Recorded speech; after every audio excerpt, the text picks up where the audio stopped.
നമ്മൾ ഈ തെരഞ്ഞെടുപ്പ് കാലമാകുമ്പോൾ സ്ഥാനാർത്ഥികളെ തിരഞ്ഞെടുക്കുന്ന കാര്യത്തിൽ പോലും സമുദായ പരിഗണനകളൊക്കെ നോക്കുന്നത് സാധാരണ രീതിയാണ്. എന്നാൽ ഇത് കാലം കഴിയും തോറും അത് കൂടിക്കൂടി വരുന്നു, വർഗീയ സ്വാധീനങ്ങൾ ഇത്തരം പ്രചാരണ പരിപാടികളിൽ കൂടി വരുന്നു എന്നുള്ളൊരു തോന്നൽ നിഷ്പക്ഷമായി ചിന്തിക്കുന്ന ആളുകളുടെ മനസ്സിൽ ഉണ്ടാകുന്നു. താങ്കളുടെ നിലപാട്?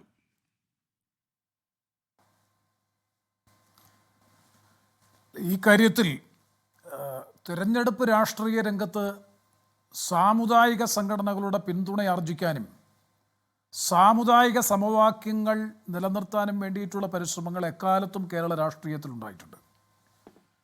അത് LDFും UDFും മിക്കവാറും എല്ലാ മുന്നണികളും ഇത്തരം കാര്യങ്ങളിൽ ഏറെയും കുറഞ്ഞുമൊക്കെ നിലപാടുകൾ സ്വീകരിച്ചിട്ടുണ്ട്. പക്ഷെ ഇപ്പോൾ കേരള രാഷ്ട്രീയത്തിൽ കാണുന്ന അത്തരത്തിലൊരു സമീപനമല്ല. ഇപ്പോൾ കേരളത്തിലൊരു വർഗീയ ധ്രുവീകരണം സൃഷ്ടിച്ച് അതിലൂടെ രാഷ്ട്രീയ ലാഭം കൊയ്യാനുള്ള നീക്കമാണ് CPMൻ്റെ നേതൃത്വത്തിൽ ഇപ്പോൾ കേരളത്തിൽ നടക്കുന്നത്.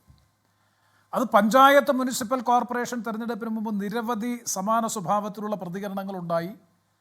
നമുക്കറിയാം, കേരളത്തിൻ്റെ ബഹുമാനപ്പെട്ട മുഖ്യമന്ത്രി ഹിന്ദു എന്ന ദിനപത്രത്തിന് നൽകിയ അഭിമുഖവും അതുമായി ബന്ധപ്പെട്ട പ്രശ്നങ്ങൾ പരിശോധിച്ചാൽ നമുക്കറിയാം. മലപ്പുറം ജില്ലയെ സംബന്ധിച്ച് നടത്തിയിട്ടുള്ള പരാമർശങ്ങൾ, അതുപോലെ ഒരു സമുദായത്തെ ഈ നിലയിൽ ടാർഗറ്റ് ചെയ്തുകൊണ്ട് ഒരു വർഗീയമായ ധ്രുവീകരണം കേരളത്തിൽ വളർത്തിക്കൊണ്ടുവന്നാൽ അതിൻ്റെ ഗുണഭോക്താവ് തീർച്ചയായും തങ്ങളായിരിക്കുമെന്നുള്ള ഒരു ബോധ്യത്തിൻ്റെ അടിസ്ഥാനത്തിലോ അല്ലെങ്കിൽ അങ്ങനൊരു പൊളിറ്റിക്കൽ സ്ട്രാറ്റജിയുടെ ഭാഗമായിട്ടാണ് ഈ നിലപാട് സ്വീകരിക്കുന്നത്.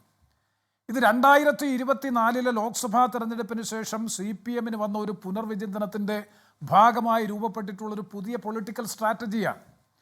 കാരണം ഭൂരിപക്ഷ വർഗീയതയും ന്യൂനപക്ഷ വർഗീയതയും എക്കാലവും എല്ലാവരും എതിർത്ത് പോന്നിട്ടുള്ളതാണ്. ഇവിടെ പ്രധാനപ്പെട്ട പ്രശ്നം എന്താണ്? ശ്രീ AK ബാലൻ ഇന്ന് പറഞ്ഞ പരാമർശവും കഴിഞ്ഞ ദിവസങ്ങളിൽ ശ്രീ വെള്ളാപ്പള്ളി നടേശൻ പറഞ്ഞ പരാമർശവും തമ്മിൽ എന്ത് വ്യത്യാസമാണുള്ളത്?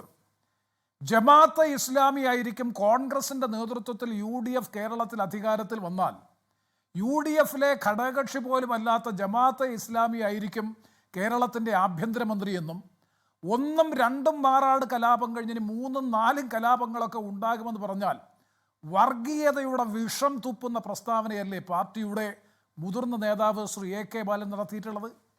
ആ പ്രസ്താവനയെ നിരാകരിക്കാനോ നിഷേധിക്കാനോ ഇതേവരെ CPMൻ്റെ ഏതെങ്കിലും നേതൃത്വം തയ്യാറായിട്ടുണ്ടോ? അപ്പോൾ ജമാഅത്തെ ഇസ്ലാമി എന്ന പേര് കൊണ്ട് ഉദ്ദേശിക്കുന്ന ഒരു സമുദായത്തെയാണ്. ലീഗിനെ അറ്റാക്ക് ചെയ്യാനല്ലല്ലോ ഈ തരത്തിൽ പറയുന്നത്. അപ്പോൾ ഒരു സമുദായത്തെ ടാർഗറ്റ് ചെയ്യുക, അതുതന്നെയാണ് BJPയും കേരളത്തിൽ നടത്താൻ പരിശ്രമിക്കുന്നത്. അതാണ് ഞാൻ നേരത്തെ പറഞ്ഞത്, കേരളത്തിലൊരു മതപരമായ വിഭാഗീയത സൃഷ്ടിച്ച് വർഗീയമായ ധ്രുവീകരണം ഉണ്ടാക്കിയെടുക്കുക, അതിലൂടെ രാഷ്ട്രീയ ലാഭം കൊയ്യുന്നതിന് വേണ്ടിയിട്ടുള്ള നീക്കമാണ് ഇന്ന് കേരളത്തിൽ CPM നടത്തിക്കൊണ്ടിരിക്കുന്നത്. അതിൻ്റെ ഭാഗമായിട്ടാണ് ശ്രീ AK ബാലൻ്റെ പ്രസ്താവന. സത്യത്തിൽ മതപരമായ വിദ്വേഷവും പകയും സ്പർദ്ധയും സമൂഹത്തിൽ സൃഷ്ടിച്ച് സംഘർഷമുണ്ടാക്കിയെടുക്കാൻ വേണ്ടിയിട്ടുള്ള ബോധപൂർവമായ പ്രസ്താവന എന്ന് വേണമെങ്കിൽ ഇതിനെ വിശേഷിപ്പിക്കാൻ കഴിയുമല്ലോ. എന്തുകൊണ്ടാണ് ശ്രീ AK ബാലനെതിരായി കേരളത്തിലെ പോലീസ് കേസെടുക്കുന്നില്ല? സമാന സ്വഭാവത്തിലുള്ള പരാമർശങ്ങൾ നടത്തിയതിൻ്റെ പേരിൽ നിരവധി കേസുകൾ ഈ ഗവൺമെൻറ് കാലയളവിൽ തന്നെ എടുത്തിട്ടുണ്ടല്ലോ.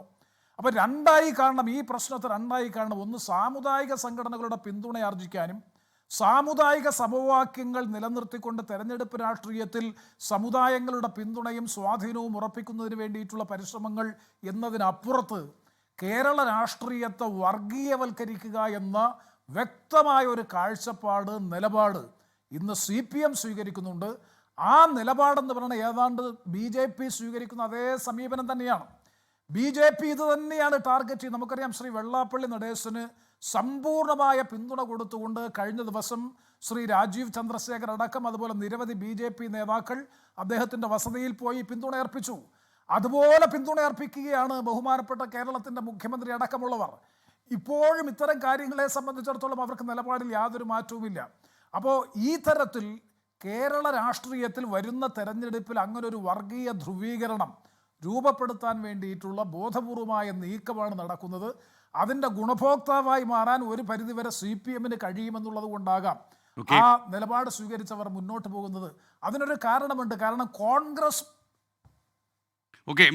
ശ്രീ NK പ്രേമചന്ദ്രൻ, താങ്കൾ ആ വാചകം പൂർത്തിയാക്കൂ. ഞാൻ മറ്റുള്ള അതിഥികളെയും കൂടി പങ്കെടുപ്പിച്ചിട്ട് താങ്കളിലേക്ക് വിശദമായി വരാമെന്ന് പറയായിരുന്നു. താങ്കൾ പറഞ്ഞോളൂ. അല്ല, ഞാൻ പറയാൻ ശ്രമിച്ചൊരു പോയിന്റ്, കോൺഗ്രസ് മുക്ത രാഷ്ട്രീയം എന്നുള്ളത് BJPയുടെ പ്രഖ്യാപിതമായിട്ടുള്ള നയമാണ്, നിലപാടാണ്. ശരിയാണ്, കഴിഞ്ഞ പഞ്ചായത്ത് മുനിസിപ്പൽ കോർപ്പറേഷൻ തെരഞ്ഞെടുപ്പിൽ പരമാവധി വോട്ടിംഗ് പെർസെൻറ്റേജ് ഉണ്ടാക്കാനുള്ള ശ്രമം BJP നടത്തിയെന്ന് വേണമെങ്കിൽ വിലയിരുത്താം. അപ്പോഴും അവരുടെ വോട്ടിംഗ് പെർസെൻറ്റേജ് കൃത്യമായി കിട്ടിയിട്ടില്ല.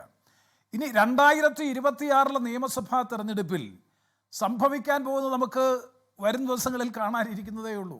കാരണം ഒരിക്കൽ കൂടി കോൺഗ്രസ് കേരള രാഷ്ട്രീയത്തിൽ കേരളത്തിൻ്റെ ഭരണാധികാരത്തിൽ നിന്ന് വിട്ടുനിന്നാൽ മൂന്നാമത് പ്രാവശ്യം കൂടി കോൺഗ്രസിൻ്റെ നേതൃത്വത്തിൽ UDF കേരളത്തിൽ അധികാരത്തിൽ വന്നില്ലെങ്കിൽ ഒരു സംശയവും വേണ്ട, കോൺഗ്രസിൻ്റെ നേതൃത്വത്തിലുള്ള UDFൻ്റെ നിലനിൽപ്പ് തന്നെ പ്രതിസന്ധിയിലാകും. അപ്പോൾ തൽസ്ഥാനത്തേക്ക് നിഷ്പ്രയാസം BJPക്ക് CPMനും LDFനും എതിരായിട്ടുള്ള രാഷ്ട്രീയത്തിൻ്റെ മുന്നണി പോരാളിയായി BJPക്ക് കേരള രാഷ്ട്രീയത്തിൽ കോൺഗ്രസിനെ റീപ്ലേസ് ചെയ്യാൻ കഴിയും. അവർ ടാർഗറ്റ് ചെയ്യുന്നത് 2036 ഇതാണ് BJPയുടെ പൊളിറ്റിക്കൽ ടാർഗറ്റ്. ആ പൊളിറ്റിക്കൽ ടാർഗറ്റ് സാധ്യമാക്കാൻ അനുരോധമായിട്ടുള്ള പ്രസ്താവനയാണ് CPMൻ്റെ പല നേതാക്കളുടെയും ഭാഗത്തുനിന്നുണ്ടാകുന്നത്. അതിൻ്റെ ഏറ്റവും ഒടുവിലത്തെ വിഷം ചീറ്റുന്ന വർഗീയ വിഷം തുപ്പുന്ന പ്രസ്താവനയാണ് ശ്രീ AK ബാലൻ എന്ന CPMൻ്റെ സമുന്നത നേതാവ് കഴിഞ്ഞ ദിവസം നടത്തിയത്. Okay, thank you Shri NK Premachandran. ലോകത്തെവിടെയായാലും ഏത് സമയത്തും 24 വാർത്തകളും ഓഗ്മെന്റഡ് റിയാലിറ്റി പാക്കേജുകളും എക്സ്പ്ലെയിനറുകളും വിശദമായി കാണാൻ ഞങ്ങളുടെ YouTube ചാനൽ നിങ്ങൾക്ക് സബ്സ്ക്രൈബ് ചെയ്യാം.